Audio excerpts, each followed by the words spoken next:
Please subscribe the net TV. క్షణం క్షణం మీ ముందు సమాచారం.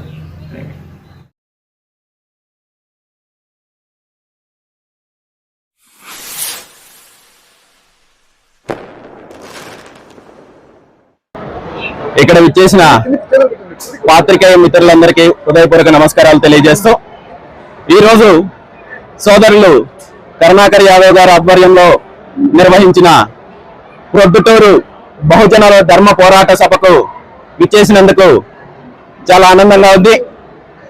ఈరోజు రాష్ట్ర వ్యాప్తంగా చూస్తుంటే ప్రధాన పార్టీలు ఎన్నికలకు సమాయత్తమవుతూ రకరకాలుగా తప్పుడు హామీలు ఇస్తూ రాష్ట్ర వ్యాప్తంగా ఈరోజు ప్రజలను, అన్ని వర్గాల ప్రజలను మభ్యపెట్టే కార్యక్రమం చేస్తున్నారు. మరీ ముఖ్యంగా ఈ రాష్ట్రంలో రైతులకు కానీ, యువతకు కానీ, మహిళలకు కానీ, అంతేకాకుండా ఆంధ్రప్రదేశ్ రాష్ట్రంలో 100-80% పైగా ఉన్న బలహీన వర్గాలకు ఇప్పటి వరకు వచ్చిన ఏ ఒక్క ప్రభుత్వము న్యాయం చేయకపోగా, ఈ వర్గాల అభివృద్ధి కోసం కృషి చేయకపోగా వీళ్ళని అడ్డం పెట్టుకొని వేల కోట్ల రూపాయలు, లక్షల కోట్ల రూపాయలు అవినీతి చేసి కేవలం కొన్ని కుటుంబాలు, ఆ కుటుంబాల కోటరీలు ఈ రాష్ట్రాన్ని లూటీ చేసే కార్యక్రమం జరుగుతోంది.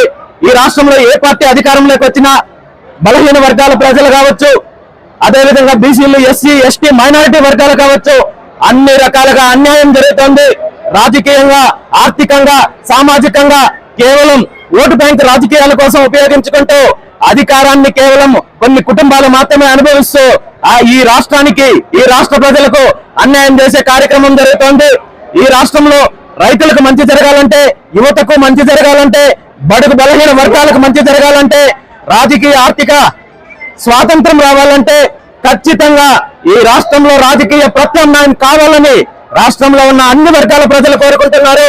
ఆ ఆశయంతో, ఆ లక్ష్యంతో ఈరోజు భారత చైతన్య యువజన పార్టీ ఆవిర్భావం జరిగింది. రాష్ట్రంలో అన్ని వర్గాల ప్రజలు బీసీ యువజన పార్టీని ఆదరిస్తున్నారు. వచ్చే ఎన్నికల్లో ఖచ్చితంగా ఈ పార్టీలకు బుద్ధి చెప్పడానికి, ఒక సరికొత్త నాయకత్వాన్ని ఆదరించడానికి రాష్ట్ర ప్రజలు సిద్ధంగా ఉన్నారు.